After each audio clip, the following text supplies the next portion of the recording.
नमस्कार प्यारे बच्चों, आप सभी का स्वागत है आर्ट एकेडमी के चैनल पर। आज हम बात करने जा रहे हैं BHDLA 135 की। यह परीक्षा बहुत ही आसान है। यह परीक्षा पूरी तरह से भाषा और लिपि पर आधारित है। हम केवल वही प्रश्न करेंगे जो परीक्षा में आएंगे। तो चलिए शुरू करते हैं। आज का पहला प्रश्न है, भाषा से आप क्या समझते हैं? भाषा संप्रेषण का एक माध्यम है। अपनी बात कहने के लिए, दूसरे की बात समझने के लिए हम जिस विधि का प्रयोग करते हैं वह भाषा कहलाती है। भाषा संकेतों का एक संग्रह है जिसे हम अपनी बात, भावनाएं, सूचना को व्यक्त कर सकते हैं। भाषा हमारे जीवन में सबसे महत्वपूर्ण भूमिका निभाती है। इसके बिना हमारा कोई भी कार्य संभव नहीं है। हर व्यक्ति अपने विचार और भावों को अभिव्यक्त करने के लिए जिस माध्यम का प्रयोग करता है, भले ही वो माध्यम किसी रूप में हो, लिखित रूप में हो, मौखिक रूप में हो, आंगिक हो, सांकेतिक हो, संचार रूप में हो, ये सभी रूप भाषा के रूप में ही व्यक्त किए जाते हैं। भाषा वास्तव में एक ऐसी प्रणाली है जिसके द्वारा व्यक्ति अपने हर प्रकार के विचारों को किसी भी माध्यम से व्यक्त कर सकता है। भाषा संप्रेषण की सबसे बड़ी इकाई है। भाषा के माध्यम से ही हमारे सभी कार्य व्यवहार होते हैं और प्रत्येक भाषा समाज के प्रत्येक हिस्से में पाई जाती है। ऐसा कोई समाज नहीं है जहाँ भाषा ना हो। जैसे भारत एक बहुत बड़ा देश है और यहाँ कई भाषा परिवार कार्य करते हैं, जैसे आपका यूरोपीय भाषा परिवार, भारोपीय भाषा परिवार, द्रविड़ भाषा परिवार, मुंडेरी भाषा परिवार।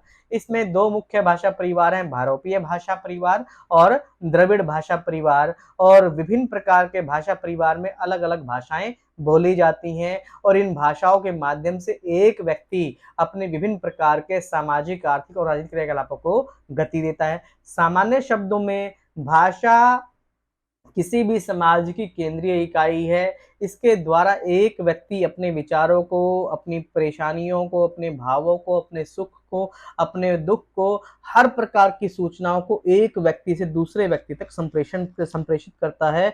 इसको ही भाषा कहा जाता है। अंग्रेजी में इसे लैंग्वेज कहते हैं। हमारा अगला प्रश्न है, लिपि किसे कहते हैं? प्रत्येक भाषा लिपि पर आधारित होती है। किसी भी भाषा के वर्ण जिस रूप में लिखे जाते हैं उसे ही उस भाषा की लिपि कहा जाता है। सामान्य अर्थों में किसी भी भाषा की लिखावट या उसको लिखने का ढंग या उसको व्यक्त करने के प्रतीक चिन्हों को ही लिपि कहा जाता है। अर्थात वे संकेत जो किसी भाषा को प्रमाणित करते हैं, व्यक्त करते हैं, लिपि कहलाते हैं। लिपि कहलाती है। लिपि को अंग्रेजी में स्क्रिप्ट कहते हैं। प्राचीन काल में लिखने का कार्य बहुत ही कठिन था। मनुष्य सिर्फ बोलता था, उसे लिखना नहीं आता था, परंतु संस्कृति के विकास और मानव ने अपने विवेक के बल पर भाषाओं के चिन्ह विकसित किए। इन चिन्हों के माध्यम से भाषा को सुरक्षित करना संभव हो सका है। प्राचीन काल में मानव भोजपत्रों पर या ताड़ के पत्रों पर अपनी भाषा को विभिन्न प्रकार के वर्णों और चिन्हों के साथ व्यक्त करता था। कुल मिलाकर हम कह सकते हैं कि भाषा को स्थायी रूप देने के लिए, भाषा को सुरक्षित बनाने के लिए, भाषा और ज्ञान को भविष्य में बनाए रखने के लिए हम जिस प्रकार के वर्ण चिन्हों का या प्रतीकों का प्रयोग करते हैं जिससे भाषा सुरक्षित बनती है, उसको लिपि कहा जाता है। लिपि को अंग्रेजी में स्क्रिप्ट कहते हैं।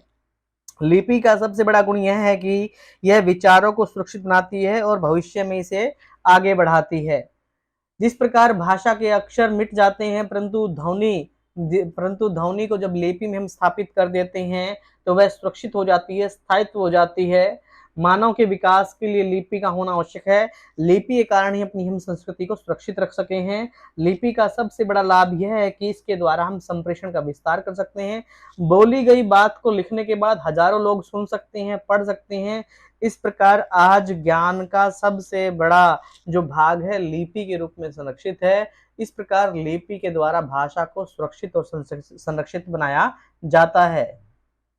अगला प्रश्न है, हिंदी की लिपि देवनागरी का परिचय दीजिए। प्रत्येक भाषा की लिपि होती है, ऐसी कोई भाषा नहीं जिसकी लिपि ना हो। जैसे हिंदी की लिपि देवनागरी है, पंजाबी की गुरमुखी है, अंग्रेजी की रोमन है और अरबी की फारसी है। लिपि के माध्यम से भाषा को स्थायित्व मिलता है। देश आज़ाद होने पर हिंदी भाषा के विकास के लिए बहुत से कार्य किए गए। इसी संदर्भ में भारत सरकार ने हिंदी भाषा में एक रूपता लाने के लिए केंद्रीय हिंदी निदेशालय की स्थापना की, जिसने देवनागरी लिपि के मानक रूपों को स्थापित किया। भारत की लिपि देवनागरी, जो कि भारत की राजभाषा और भारत की राज लिपि देवनागरी है, इसे दो भागों में बांटा गया है, स्वर और व्यंजन। स्वर यानी कि ए, आ, ई, ए और व्यंजन यानी क, ख, ग, अड़े आदि। कुल मिलाकर देवनागरी लिपि बहुत ही वैज्ञानिक लिपि है। इसमें प्रत्येक ध्वनि के लिए अक्षर अलग अलग हैं। इसमें अलग अलग ध्वनियों पर अलग अलग अक्षरों को स्थापित किया जाता है। इसमें अंग्रेजी भाषा की तरह शी, सी और क पर अंतर नहीं है।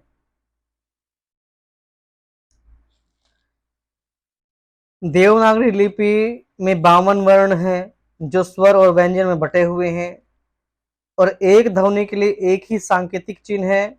एक सांकेतिक चिन्ह के द्वारा केवल एक ही ध्वनि को व्यक्त किया जाता है, और स्वर और व्यंजन में वैज्ञानिकता और तर्कसंगत है, और वर्णों का उचित उपयोग है।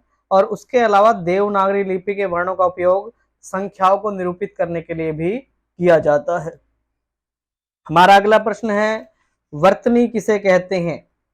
लिखने की रीति को वर्तनी या अक्षरी कहते हैं। इसे हिज्जे या स्पेलिंग भी कहा जाता है। किसी भी भाषा की समस्त ध्वनियों को सही ढंग से उच्चारित करने के लिए वर्तनी में एकरूपता स्थिर की जाती है। जिस भाषा की वर्तनी में अपनी भाषा के साथ अन्य भाषाओं की ध्वनियों ग्रहण करने की जितनी अधिक शक्ति होगी, उस भाषा की वर्तनी उतनी ही समर्थ समझी जाएगी। इस प्रकार वर्तनी का सीधा संबंध भाषागत ध्वनियों के उच्चारण से है। इस प्रकार वर्तनी का शाब्दिक अर्थ है लिखने की रीति। इसे वर्तनी अक्षरी के नाम से जाना जाता है। हमारा अगला प्रश्न है, मानकीकरण किसे कहते हैं? मानकीकरण से क्या अभिप्राय है? मानक का अर्थ है आदर्श, श्रेष्ठ, परिनिष्ठित। भाषा का वह रूप जो उस भाषा के प्रयोक्ताओं के अलावा अन्य भाषा भाषियों के लिए आदर्श होता है, जिसके माध्यम से वे सीखना चाहते हैं। भाषा का वह रूप जो व्यवहार, शिक्षा, सरकारी कामकाज, सामाजिक सांस्कृतिक आदान प्रदान में एक समान स्तर पर होता है, वह भाषा का मानक रूप कहलाता है। कुल मिलाकर भाषा के मानकीकरण का अर्थ है भाषा का वह रूप जो व्याकरण सम्मत हो, शुद्ध हो और सभी के द्वारा आसानी से स्वीकार किया जाता हो, उसमें सीखा और सिखाया जाता हो। भाषा का वही रूप मानक रूप कहलाता है। मानक भाषा किसी देश अथवा राज्य की प्रतिनिधि अथवा आदर्श भाषा होती है, जिसका प्रयोग वहां के शिक्षित वर्ग के द्वारा अपने सामाजिक, सांस्कृतिक, साहित्यिक, व्यापारिक और वैज्ञानिक कार्यों में किया जाता है। मानकीकरण के 3 सोपान होते हैं, पहले बोली, फिर भाषा और फिर मानक भाषा। किसी भी भाषा का बोलचाल के स्तर से ऊपर उठकर मानक रूप ग्रहण कर लेना ही भाषा का मानकीकरण कहलाता है। हमारा अगला प्रश्न है, लहजा या अनुतान से आप क्या समझते हैं? शब्द या वाक्य को बोलने का तरीका ही लहजा या अनुतान कहलाता है। इसमें वाक्य के उच्चारण में उतार चढ़ाव होता है। अनुतान को सुर लहर कहते हैं। अनुतान या सुर लहर सुरों के उतार चढ़ाव या आरोह अवरोह का क्रम है, जो एकाधिक ध्वनियों को भाषिक इकाई के उच्चारण सुनाई पड़ता है। सुर एक व्यापक शब्द है, जिसका अर्थ है कि जब व्यक्ति जिस अंदाज में बात करता है, तो उसके बात करने के ढंग में, जैसे हंसते समय, क्रोध करते समय, उदास रहते समय, निराश होते समय, यानी कि व्यक्ति अपने मूड, अपने स्थिति और दशा के अनुसार भाषा का जिस प्रकार से प्रयोग करता है, बोलते समय उसके लहजे में जो खिंचाव उत्पन्न होता है, जो स्थिरता आती है या तो तेज गति आती है, उसको ही लहजा या अनुतान कहा जाता है। सामान्य शब्दों में शब्द या वाक्य को किसी प्रकार से बोलना जिसके द्वारा उसके भाव को व्यक्त किया जाता है, इसको ही लहजा या अनुतान कहा जाता है। अनुतान को स्पष्ट करने के लिए प्राय अल्प विराम का प्रयोग किया जाता है। अल्प विराम को अलग अलग स्थानों पर प्रयोग करने से वाक्य में अलग अलग अर्थ बोध होता है। जैसे पकड़ो मत खेलने दो, पकड़ो मत खेलने दो। इस प्रकार बोले गए वाक्य की गति या बोले गए शब्द की गति के माध्यम से ही हम समझ सकते हैं कि क्या कहा गया है, कैसे कहा गया है। इस प्रकार शब्द या वाक्य को बोलने का तरीका ही लहजा या अनुतान कहलाता है। हमारा अगला प्रश्न है, परियोजना मूलक हिंदी से आप क्या समझते हैं या प्रयोजन मूलक हिंदी से क्या अभिप्राय है? प्रयोजन का शाब्दिक अर्थ है किसी विशेष उद्देश्य के लिए प्रयोग की गई भाषा। प्रयोजन मूलक हिंदी के संदर्भ में प्रयोजन शब्द का अर्थ है किसी उद्देश्य के आधार पर सामाजिक, आर्थिक, राजनीतिक कई प्रकार के कार्य क्षेत्रों में आज हम सभी कार्यरत हैं। अलग अलग क्षेत्र में व्यक्ति को अलग अलग प्रकार से हिंदी भाषा का प्रयोग करना पड़ता है, भाषा का प्रयोग करना पड़ता है। अपने विभिन्न उद्देश्यों की पूर्ति करने के लिए हमें जिस प्रकार की हिंदी का प्रयोग करते हैं उसे प्रयोजन मूलक या प्रयोजना मूलक हिंदी कहा जाता है। आज हमारे जीवन में हम विभिन्न भूमिकाएं निभाते हैं, जैसे पारिवारिक भूमिका, व्यावसायिक भूमिका, राजनीतिक भूमिका। इसी भूमिका के आधार पर हमारा भाषा व्यवहार निर्धारित होता है। माता पिता, संतान या पति पत्नी इत्यादि के रूप में जो हमारा भाषा व्यवहार होता है वह व्यावसायिक क्षेत्र के भाषा से बिल्कुल अलग होता है। इस प्रकार हम माता पिता से या पत्नी से बात करते हुए अलग प्रकार की भाषा का प्रयोग करते हैं। उसी तरह भाषा में हम अपने अध्यापक या सहयोगी कर्मचारी से बात करते हुए अलग प्रकार की भाषा का प्रयोग करते हैं। ठीक इसी प्रकार भाषा दो भागों में बट जाती है, औपचारिक भाषा और अनौपचारिक भाषा। हम किसी कार्यालय में, किसी चिकित्सालय में, बैंक में हमारा जिन लोगों के साथ संपर्क होता है वहां पर औपचारिक भाषा का प्रयोग करते हैं। कुल मिलाकर प्रयोजन मूलक भाषा इस बात पर बल देती है कि हम किस व्यक्ति से बात कर रहे हैं, हमारी बात करने का उद्देश्य क्या है, हमारा मंतव्य क्या है। इस आधार पर हिंदी के प्रयोजन अलग अलग होते हैं और उन्हीं प्रयोजनों को पूरा करने के लिए हम भाषा के उसी रूप का प्रयोग करते हैं जिससे हमारा प्रयोजन पूरा हो सकता है। इसको ही प्रयोजन मूलक हिंदी के नाम से जाना जाता है।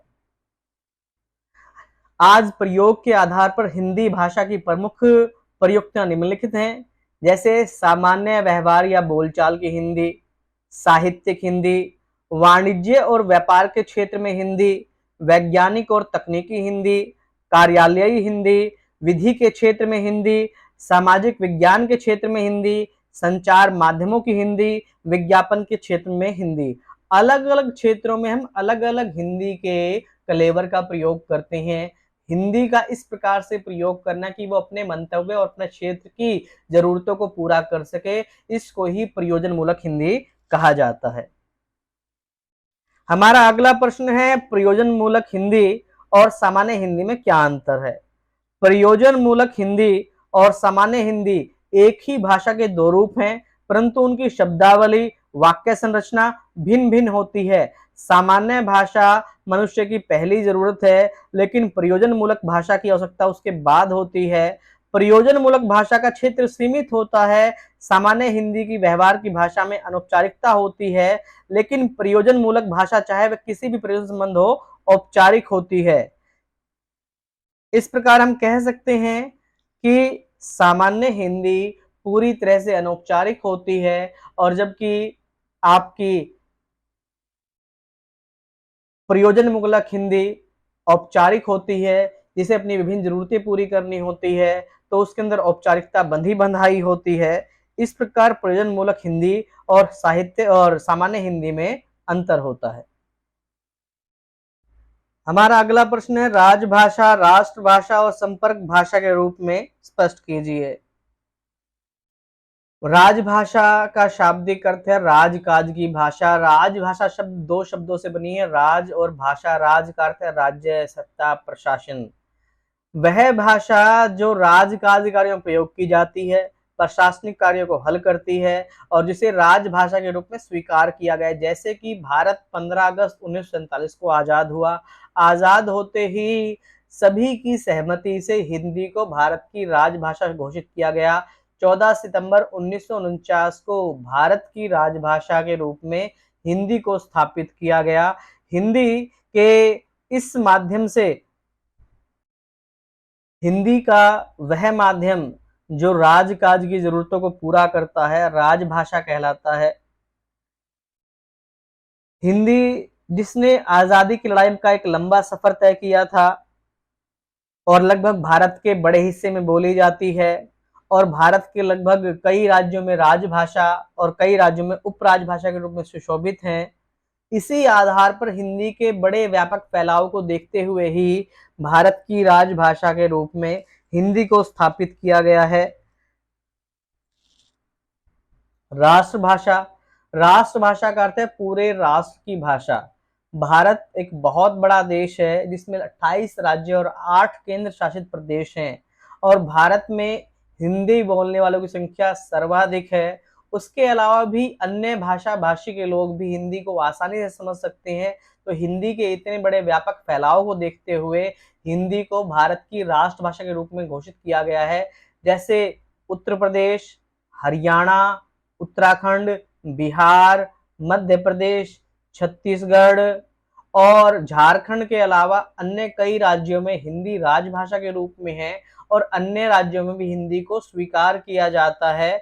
इसलिए हिंदी का एक व्यापक फैलाव है। भारत की आबादी का लगभग 50% से अधिक भाग हिंदी भाषा को आसानी से बोलता, समझता और प्रयोग करता है। इसके इसी फैलाव के कारण हिंदी को राष्ट्रभाषा के रूप में रखा गया है। अगला है संपर्क भाषा के रूप में हिंदी। भारत एक बड़ा राज्य है। भारत में हिंदी के अलावा अन्य भाषाएं जैसे तमिल, तेलुगु, कन्नड़, मलयालम, मराठी और अन्य भाषाओं का प्रयोग किया जाता है। परंतु जब भी भारत के विभिन्न देशों, विभिन्न राज्यों के लोग आपस में मिलते हैं तो वे आपस में संपर्क स्थापित करने के लिए हिंदी भाषा का ही प्रयोग करते हैं। उसके अलावा भारत में आने वाले वे सभी विदेशी जैसे जो अफ्रीका, इंग्लैंड या अमेरिका से आए हैं, वे लोग भी भारत में लोगों से बात करने के लिए टूटी फूटी हिंदी का प्रयोग करते हैं। हम कह सकते हैं विभिन्न भाषी बोलने वाले लोगों के बीच पुल बनाने का कार्य हिंदी भाषा करती है। इसी आधार पर भारत में हिंदी को संपर्क भाषा के रूप में रखा गया है। हिंदी में वे सभी विशेषताएं हैं जो सभी के द्वारा स्वीकार की जाती हैं। इसीलिए हिंदी भारत की राष्ट्रभाषा भी है, राजभाषा भी है और संपर्क भाषा के रूप में भी स्थापित है। शब्दकोश से आप क्या समझते हैं? शब्दकोश शब्द दो शब्दों से बना है, शब्द और कोश। शब्द का अर्थ है किसी भी भाषा के शब्दों का समूह और कोश का अर्थ है संग्रह। कोई ऐसी पुस्तक जहां किसी भाषा के विभिन्न शब्दों का संग्रह किया जाता है शब्दकोश कहलाता है। इसे अंग्रेजी में डिक्शनरी कहते हैं। शब्दकोश में शब्दों के विशाल समूह को संग्रह किया जाता है। किसी शब्द को किस प्रकार सरलता और शीघ्रता से खोजा जाए, इसके लिए शब्दकोश को देखने की विधि जानना आवश्यक है। शब्दकोश में केवल हम शब्दों के अर्थ ही नहीं जानते, इसके अलावा हमें यहाँ से बहुत सी जानकारियां मिलती हैं। जैसे शब्द किस भाषा का है, शब्द का लिंग कौन सा है, इसकी उत्पत्ति का आधार क्या है, इसका मानक रूप क्या है आदि। एक अच्छे शब्दकोश से हमें वे सभी जानकारियां मिलती हैं जिससे हमारा ज्ञान वर्धन होता है। सबसे पहले शब्द संकलन भारत में बने। भारत की यह परंपरा वेदों जितनी पुरानी है। अलग अलग कार्य क्षेत्रों के लिए अलग शब्दकोशों का निर्माण होता है। जैसे विज्ञान शब्दकोश, विधिक शब्दकोश, गणित शब्दकोश, विलोम शब्दकोश, पर्याय शब्दकोश। इस पाठ में हमें बहुत सारे नए शब्द मिलते हैं जिसके माध्यम से हम जान सकते हैं कि शब्दों को किस प्रकार से ढूंढा जाए। शब्दकोश कई प्रकार के हो सकते हैं, जैसे एक भाषी शब्दकोश, द्विभाषी शब्दकोश, त्रिभाषी शब्दकोश, बहुभाषी शब्दकोश। बहुभाषी शब्दकोश में तुलनात्मक शब्दकोश भी यूरोपीय भाषाओं में ऐतिहासिक और तुलनात्मक भाषा विज्ञान की प्रौढ़ उपलब्धियों से प्रमाणीकृत रूप में निर्मित हो चुके हैं। शब्दकोश कुल मिलाकर हमारे ज्ञान में संवर्धन करते हैं और हमारे ज्ञान को विस्तृत करते हैं। शब्दकोश के माध्यम से जिन शब्दों का हमें ज्ञान नहीं है उन शब्दों का ज्ञान भी आसानी से प्राप्त कर सकते हैं और शब्दकोश को प्रयोग करना अपने आप में एक कला है, इसलिए शब्दकोश का प्रयोग करना भी हमें सीखना चाहिए। हमारा अगला प्रश्न है प्रत्यय किसे कहते हैं? प्रत्यय उपसर्ग में क्या अंतर है?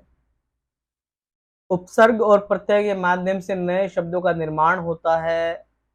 प्रत्यय शब्द का शाब्दिक अर्थ है वे शब्दांश जो किसी शब्द के पीछे लगकर उस शब्द के अर्थ को परिवर्तित कर देते हैं, प्रत्यय कहलाते हैं। जैसे हमारा एक शब्द है देश, देशीय।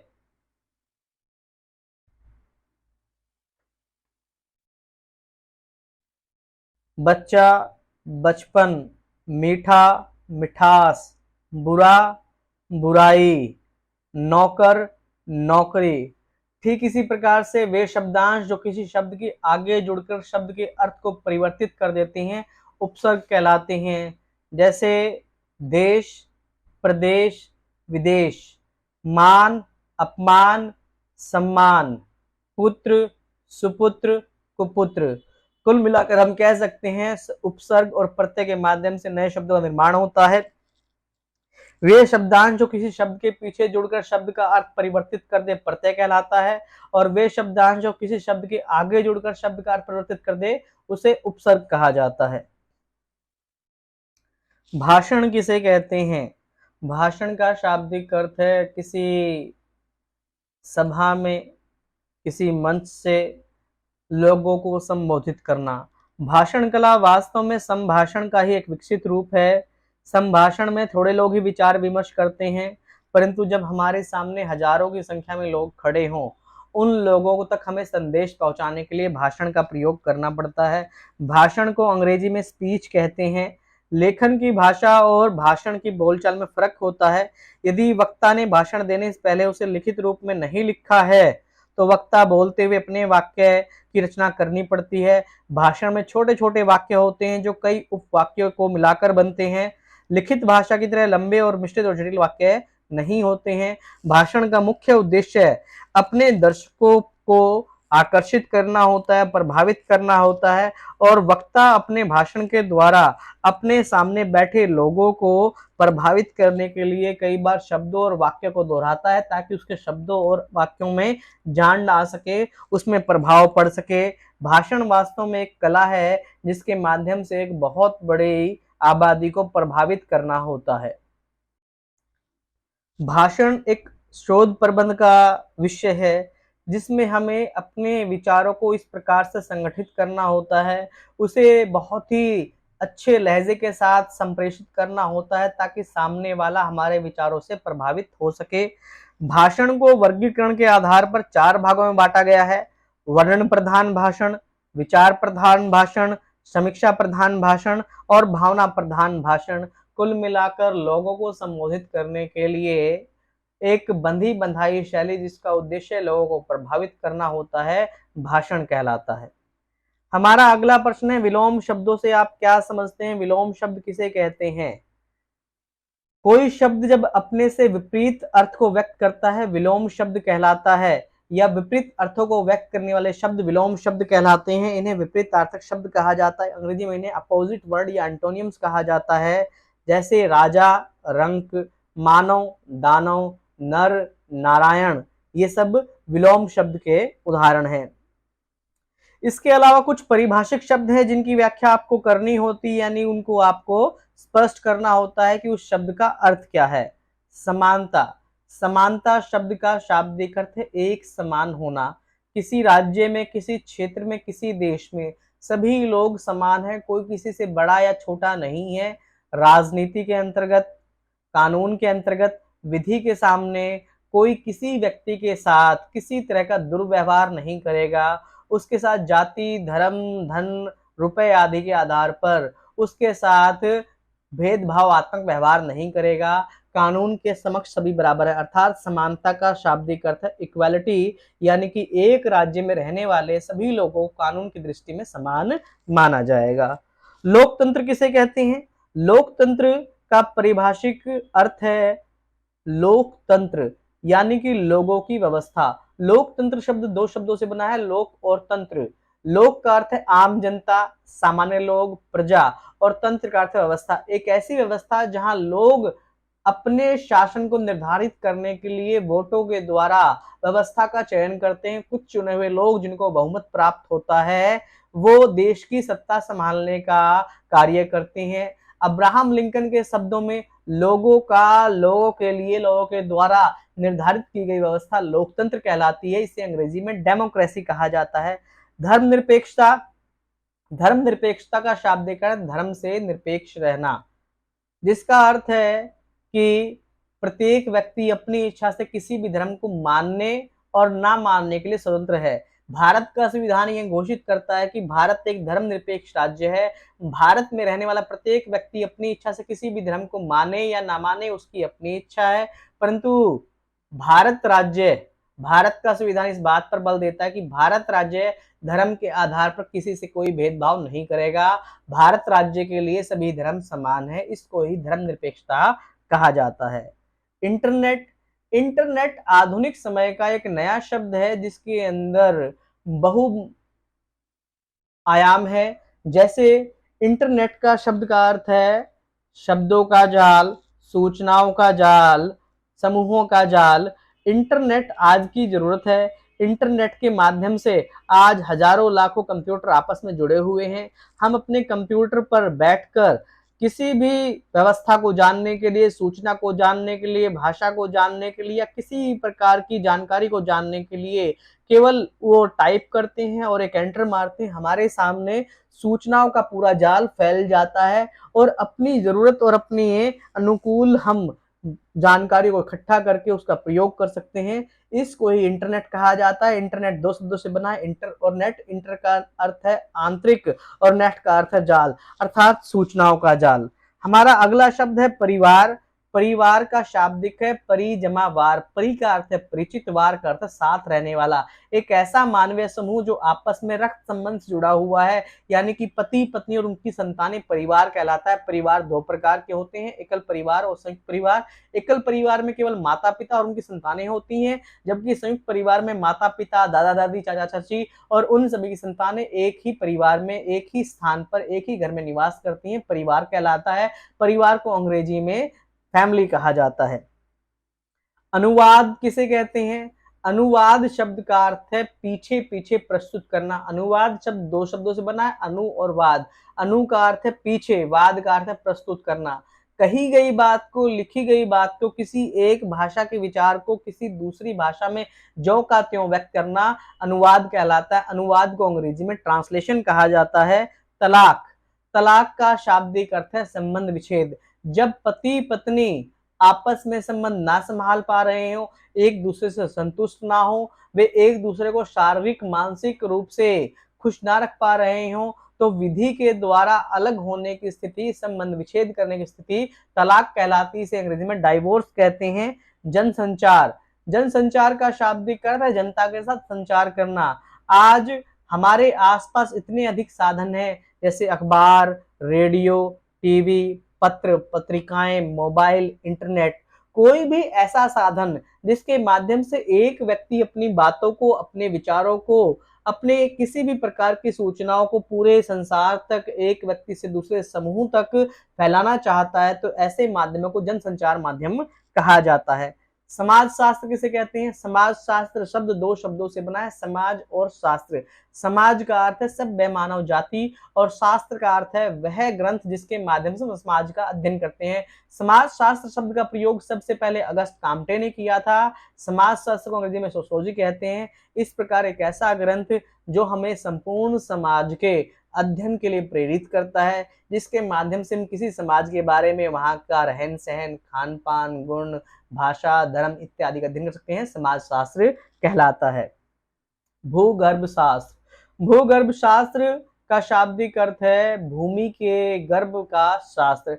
भू का अर्थ है भूमि, गर्भ का अर्थ है अंदर और शास्त्र का अर्थ है कोई ऐसा ग्रंथ जो हमें भू विज्ञान के बारे में बताता है। भूगर्भ शास्त्र के अंतर्गत हमारी भूमि के अंदर कौन कौन से पदार्थ हैं, कौन कौन से उसके अंदर संसाधन है, कौन कौन से तत्व हैं, कौन कौन से उसके अंदर धातु हैं, अर्थात भूगर्भ विज्ञान के माध्यम से भूमि की सतह के नीचे, उसके गर्भ के अंदर जो हलचल हो रही है, उसकी प्लेटें कैसी हैं, उनका स्तर कैसा है, उसकी बनावट कैसी है, इन सभी का अध्ययन भूगर्भ शास्त्र के अंतर्गत किया जाता है। तो प्यारे बच्चों, BHDLA 135 एक बहुत ही आसान परीक्षा है जिसके अंदर बहुत ही सामान्य प्रश्न पूछे जाएंगे, जैसे हिंदी, भाषा, भाषण, लहजा, अनुतान, देवनागरी लिपि, पर्यायवाची शब्द, विलोम शब्द, उपसर्ग, प्रत्यय और कुछ शब्द आएंगे जिनके आपको संधि विच्छेद मिल सकते हैं, या कुछ शब्द आएंगे जिनकी आपको ट्रांसलेशन मिल सकती है, या कुछ शब्द आएंगे जिनको आपको परिभाषा देनी होगी। और यह परीक्षा बहुत ही आसान है, यदि आप इस वीडियो को पूरा देखते हैं तो अवश्य ही समझ जाएंगे और आपकी परीक्षा पूरी तरह से पास हो जाएगी। धन्यवाद।